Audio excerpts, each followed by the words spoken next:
اللهم صل الذي وسلم صلواتك عليه وعلى آبائه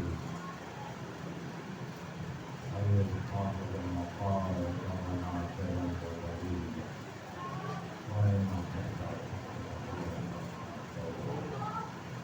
وتمتعه فيها طويلا اللهم صل على محمد وآل محمد اكمل قلبك محمد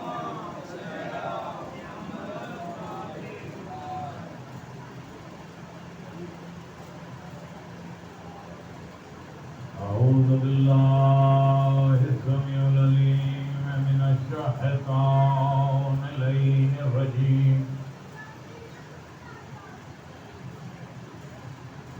بسم الله الرحمن الرحيم الحمد لله رب العالمين ما شاء الله ولا حول ولا قوة إلا بالله العلي العظيم حسبنا الله ونعم الوكيل نعم المولى ونعم النصير رب اشرح لي صدري ويسر لي أمري واحلل عقدة من لساني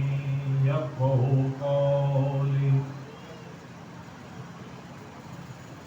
والصلاة والسلام وتحية والإكرام سيدنا ونبينا وشفيع ذنوبنا وحبيب قلوبنا أبي القاسم محمد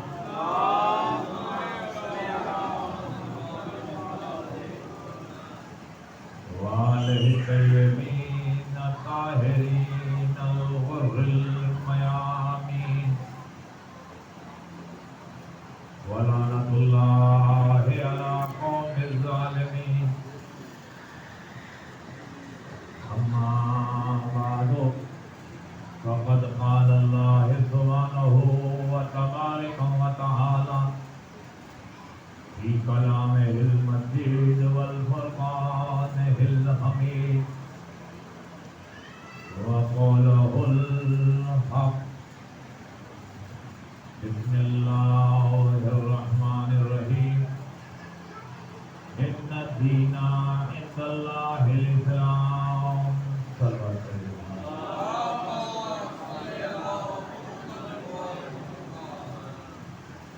سورہ آل عمران کی 19ویں آیت ہے خداوند عالم نے واضح فرما دیا کہ دنیا میں جتنے بھی دین ہوں ان دینوں میں اگر کوئی دین ہے تو وہ صرف اسلام ہے۔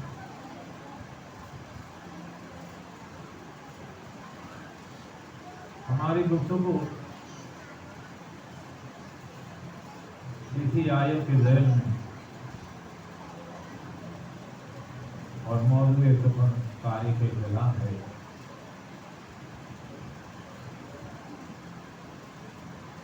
اور یہ میں نے موضوع اسی لیے رکھا کہ وہ اسلام جو رسول اللہ لے کر آئے تھے، بعد رسول مسلمانوں نے اس کی شکل و حیت جو ہے وہ تبدیل کر دی۔ آج کے بچوں اور جوانوں کو علم ہی نہیں ہے کہ وہ کون سا اسلام ہے جو رسول لے کر آئے۔ اسی لیے میں چاہتا تھا کہ حضرت محمد مصطفیٰ صلی اللہ علیہ وآلہ وسلم کی ولادت سے لے کر شہادت امام حسین علیہ السلام تک اسلام کی وہ حقیقتیں جو بزبانیں آل رسول ہم تک پہنچی ہے، وہ ہمارے بچوں اور جوانوں کو علم ہے۔ دیکھیے، اسلام کے ساتھ سب سے بڑا دھوکہ اس وقت ہوا جب رسول اللہ کی شہادت ہو گئی اور اس کے بعد جو پہلی حکومت وجود میں آئی وہ حکومت بنو امیہ کی۔ بنی امیہ وہ ہیں جن کا تعلق خاندان رسول اللہ سے ہے، رسول کے خاندان میں۔ بنی امیہ اسلام کے 20 سال تک مخالفت کرتے رہے۔ وہ ان سازشوں میں بھی شریک تھے کہ رسول اللہ کو نعوذ باللہ قتل کر دیا جائے اور اسلام کو ختم کر دیا جائے، لیکن حالات نے پلٹا کھایا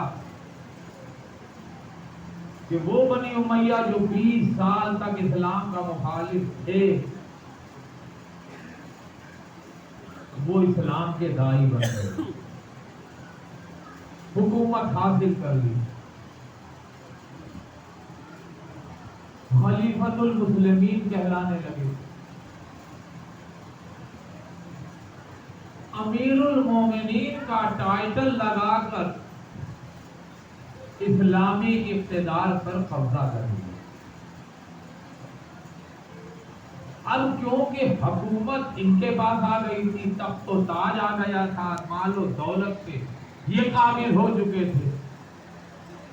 کہ انہوں نے مال و دولت دے کر مورخ کو خرید لیا، وہ ان کی پیرول پر آ گئے۔ روایات لکھنے والے مال و دولت لینے کے بعد ان کے مطیع و فرما بردار بن گئے۔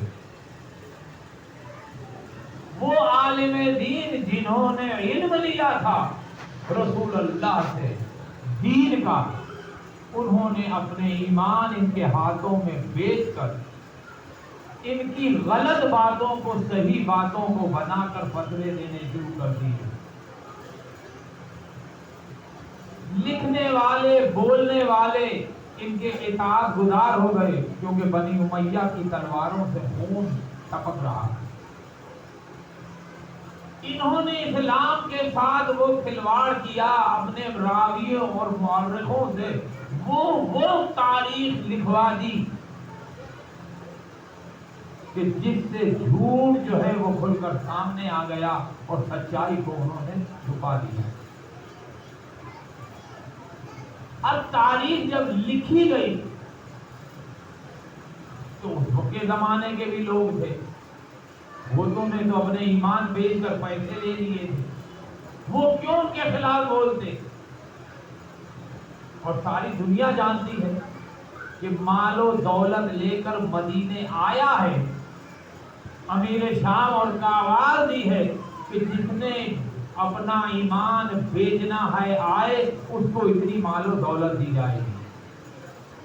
اور جس قدر کاٹ کا بندہ آتا تھا اس کے حساب سے اس کو مال و دولت دی جاتی تھی۔ جب تاریخ کو اس طریقے سے اپنے حساب سے غلط کو صحیح، صحیح کو غلط کر کے لکھ دیا، تو اب بعد میں آنے والی قوم جو 50 سال بعد، 100 سال کے بعد، 150 سال کے بعد آئی اور اس نے تاریخ اسلام کو پڑھا، تو اس نے کہا کیونکہ یہ تو بنی امیہ خاندان رسول سے ہے، رسول کے زمانے سے ہے، اس لیے یہ تاریخ غلط نہیں ہو سکتی، یہ تاریخ معتبر ہے۔ کوئی ماننے کو تیار ہی نہیں، چاہے آج کا مسلمان ہو یا تاریخ لکھنے کے بعد سے لے کر آج تک جو بھی مسلمان ہے وہ اس تاریخ کو معتبر مانتا ہے، کیونکہ یہ رسول کے زمانے میں تھے۔ میں ایک مثال عرض کر دوں تاکہ بات آپ کو واضح ہو جائے۔ اگر میرے متعلق میرے مرنے کے بعد کوئی میرے حالات لکھے اور وہ ہوگا آج کے زمانے کا، آپ میں سے کوئی ہو لکھے کہ جناب برسوں انہوں نے امام بارگاہ بلتستانیہ میں مجلس پڑھی، برسوں انہوں نے شیعہ جامعہ مسجد صاحب الزمان میں مجلس پڑھی، پھاٹک کے افسر پڑھ رہے ہیں مدر زیدی صاحب کے گھر اور مختلف جگہوں پہ ہمارے یہ ذوالفقار صاحب مطلب سارے جانتے، تو وہ کہیں گے کہ ہم ان کو جانتے ہیں، ان سے ملے ہوئے ہیں، ان سے مصافحہ بھی کیا ہوا ہے، عید پہ گلے بھی ملے ہوئے ہیں، ہماری ان سے باتیں بھی ہوتی رہی ہیں۔ اب 20 25 50 100 سال کے بعد اگر کوئی ریسرچ کر کے میری بات لکھے گا تو لوگوں نے اس کی بات کو نہیں ماننا، کہنا ہے نہیں، وہ جنہوں نے ان کے سامنے سے جو تاریخ لکھی ہے وہ حقیقی تاریخ ہے۔ یہی اسلام کے ساتھ ہوا کہ بنی امیہ نے جب غلط تاریخ لکھی ہے تو آج کا مسلمان یہی کہہ رہا ہے کیونکہ یہ رسول کے زمانے میں تھا اس لیے یہ تاریخ معتبر اور سچی ہے، جبکہ تاریخ کو پلٹ دیا گیا ہے، حقیقتوں کو چھپا دیا گیا ہے، جو شان رسول اور آل رسول تھی اس کو چھپایا گیا۔ ہمیں کسی تاریخ بنی امیہ سے کوئی دشمنی نہیں ہے، انہوں نے ہمارے خلاف کچھ نہیں لکھا ہے، ہم تو اس وقت تھے بھی نہیں، لیکن جو تاریخ لکھی ہے وہ رسول اور آل رسول کے لیے لکھی گئی ہے، جس کا یہ مسلمان کلمہ پڑھتے ہیں، یعنی لا الہ الا اللہ محمد رسول اللہ پڑھ کر مسلمان ہونے والا آج تاریخ کو جب پڑھ رہا ہے اور وہ تاریخ امیہ کو پڑھنے کے بعد جب تاریخ یہ بتاتی ہے کہ یہ جو ہے آل رسول ان کی اتنی عزت و عافیت نہیں ہے جتنی اس وقت کے حاکم کی تھی، یعنی اسلام کو ملوکیت میں بدلنے کے بعد اس اسلام کو چھپا دیا گیا جو اللہ نے بھیجا تھا، بلکہ اس اسلام کو لے آئے جو ان کی چاہت تھی، جو ان کی ضرورت تھی، جس کو یہ چاہتے تھے وہ غلط کو سچ ہو جائے، انہوں نے وہ لکھوایا۔ اب جب یہ چیزیں اسلام کے اندر شامل ہوئی ہیں تو جن کا کلمہ پڑھ رہے تھے، ہم اگر آل محمد یا رسول یا آل رسول کا ساتھ دے رہے اس لیے دے رہے ہیں کہ ہم نے ان کا کلمہ پڑھا ہے، تو تاریخ اسلام وہ نہیں ہے جو اپنی ذات کے لیے لکھوائی گئی ہو، اپنی خصوصیات کو بیان کرنے کے لیے لکھوائی گئی ہو۔ انہوں نے جو مال دولت دنیا کو دی ہے وہ اپنی جیب سے نہیں دی ہے، وہ مال تھا جو بیت المال تھا، جن پہ غریبوں کا حق تھا، لوگوں کا حق تھا، وہ انہوں نے اس کو استعمال کیا ہے اپنی ضرورت کے لیے، لوگوں کا منہ بند کرنے کے لیے، حقائق کو چھپانے کے لیے، اپنی باتوں کو ظاہر کرنے کے لیے کہ ہم ہیں سب کچھ، ہم ہیں ٹھیکیدار اسلام کے، یعنی جن کو اللہ نے رہبر بنا کر بھیجا تھا، جن کو دنیا کی ہدایت کے لیے بھیجا تھا، انہوں نے پیچھے کر کے خود یہ ظالم لوگ سامنے آ گئے۔ یہ ہے تاریخ، یہ ہے، اس لیے ہم تاریخ امیہ کو نہیں مانتے، ہم اس تاریخ کو مانتے ہیں جو ہمیں ان ذاتوں نے بتائی ہے جنہیں اللہ نے رہبر بنا کر بھیجا ہے، وہ محمد اور آل محمد کی ذات ہے کہ جن کے اندر کسی غلطی کی گنجائش نہیں ہے، وہ معصوم ہے، ان میں کوئی غلطی کی گنجائش نہیں ہے۔ انہوں نے بتایا کہ خدا کون ہے، اور یہ کچھ شخصوں میں بیٹھ کر وہ خداؤں کی صفات اپنے نام کے ساتھ جوڑ دی، یہ خدا بن بیٹھے، جس کو جہاں جو کر دیا، جو قانون احکام الہی کی شریعتیں تھیں اس کو بدلنا شروع کر دیا، اور یہاں تک آ گئے یہ بنی امیہ کی قوم یا بنی عباسی جنہوں نے تاریخوں کو بدلا ہے، یہاں تک آ گئے کہ جس سے اسلام لیا، جس کے نام کا کلمہ پڑھ رہے تھے، اسی کو یزید بیٹھ کر یہ کہہ رہا تھا یہ بنی ہاشم کے گھرانے کا ڈھونگ ہے، نہ کوئی جبرائیل ہے نہ کوئی وحی ہے، کچھ نہیں ہے، یہ نعوذ باللہ بنی ہاشم کے گھرانے کا ڈھونگ ہے، یہ حکومت حاصل کرنے کے لیے انہوں نے یہ سارے ڈھونگ رچائے ہیں۔ احکام الہی کے خلاف وہ کام ہو رہے تھے کہ جن کو بستر میں بھی بیان نہیں کیا جا سکتا. اور یہی جب سر حسین آیا ہے تو اس نے اشعار پڑے ہیں. دنیا کہتی ہے کہ کالے کپڑے پہن کے اس نے ٹسنے بہائے. بڑا غم تھا میں نے قتل نہیں کرایا تو سر حسین کو دیکھ کر کیوں کہا کہ کاش تیرے آج بدر والے اجداد زندہ ہوتے تو وہ کہتے ہیں یزید تیرے ہاتھ چلنا ہو. آج میں نے بدر کے قتل کا جو ہے وہ فتح حاصل کر لی ہے, بدلہ لے لیا ہے. یہ بتانا یہ یزید کا کہنا اس بات کی دلیل ہے کہ یہ وہ نہیں ہے کہ جو محمد اور آل محمد کا ماننے والا ہے. حسین کو قتل کرنے کے بعد یہی سمجھ رہا ہے میں نے فتح حاصل کر لی. اور جب اذان ہوئی ہے تو اسی سید سجاد قید میں سے کہا مجھے بھی منبر پہ اجازت ہے کہ میں بولوں. ڈر رہا تھا کہ بنی ہاشم کے ہیں فصیح و بلیغ باتیں کرنے والے ہیں. جب خطبہ دیا ہے اور مجمع رونے لگا تو کہا جلدی سے اذان تو اذان ہوئی. جب اشہد ان محمد رسول اللہ کی آواز گونجی تو کہا یزید بتا یہ تیرا نانا ہے کہ میرا نانا ہے. قیامت تک یہ سمجھ رہا تھا کہ حسین کو قتل کر کے میں نے فتح حاصل کر لی ہے, یعنی حسین کو قتل کرنے کے بعد اس نے فتح حاصل نہیں کی. ارے حسین تو وہ ہے کہ جو روکے تیزا بھی بلند ہو کر قرآن کی آیتیں پڑھ کر بتا رہا تھا کہ حق حسین کے ساتھ ہے, قرآن حسین کے ساتھ ہے, حسین قرآن کے ساتھ ہے.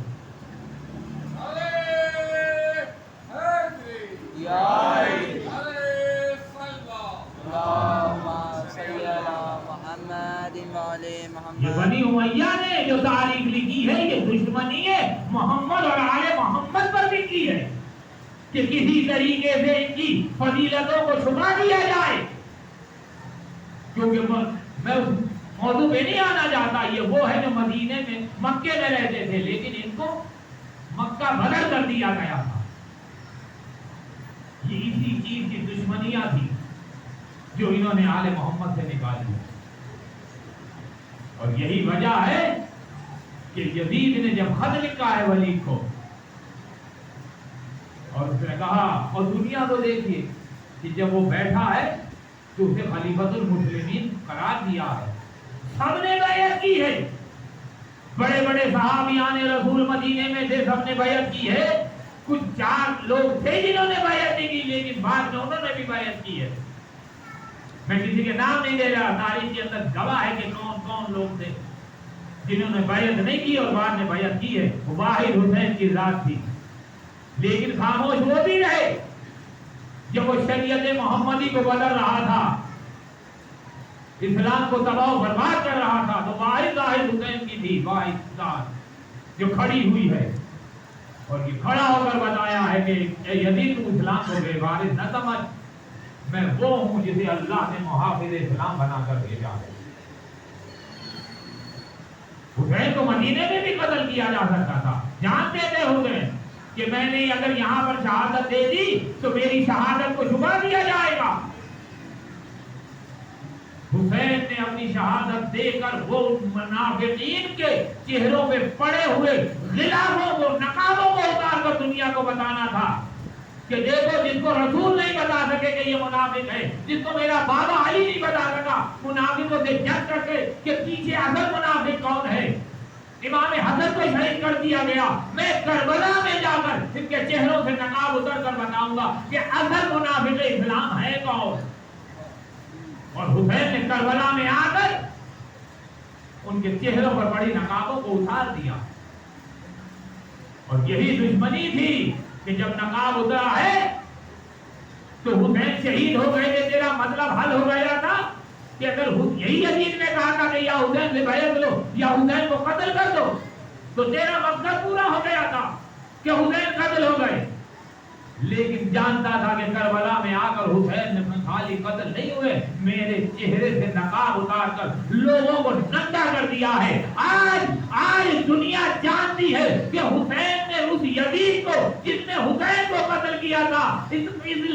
لعنت کے قابل بنا دیا ہے کہ دنیا پر کوئی ایسا شخص نہیں ہے کہ جو یزید کا نام بھی رکھ سکے. قیامت تک کے لیے حسین کو لعنتی, یزید کو لعنتی بنا دیا ہے. یہ ہے حسین کا کام، یہ ہے حسین کی قربانی، یہ قربانی دے کر حسین نے اسلام کو بچایا ہے۔ حسین مدینے میں نکل کے مکی آئے ہیں کہ یہ تو امان کی جگہ ہے جہاں بال نہیں توڑا جا سکتا، جوؤں کو نہیں مارا جا سکتا، لیکن یزید نے حاجیوں کے لباسوں میں جب قاتل بھیجے تو حسین تو جانتے ہیں کہ قاتل آ گئے ہیں، تو حسین کو موت کے خوف سے نہیں کہتے، حرمت کعبہ کو بچانے کے لیے حسین نے مکے کو چھوڑا اور کربلا میں آ گئے، کیونکہ کربلا وہ میدان ہے کہ جہاں پر پتہ چلنا تھا کہ وہ کون سے منافق ہیں جنہوں نے اسلام کی شکل و حیت کو بدلا ہے، اور یہ اللہ کا نظام ہے کہ انہی ظالموں کے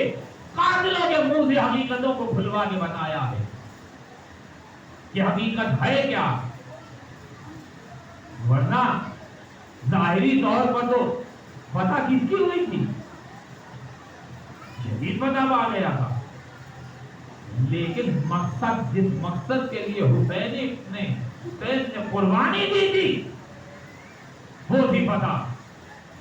حسین نے قتل ہو کر جان دیتے، ورنہ حسین کے بعد جتنے شیر سے جاتے تو جس کو چاہے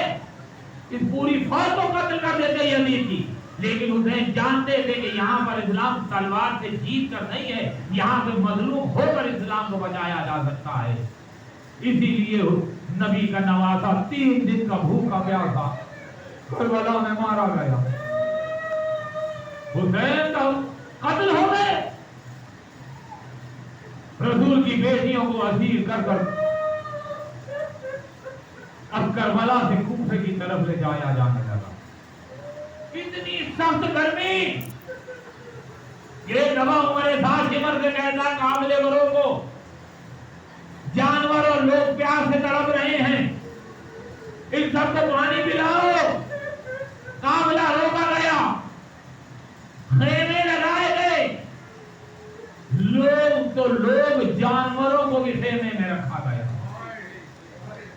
بس واحد رسول کی بیٹیاں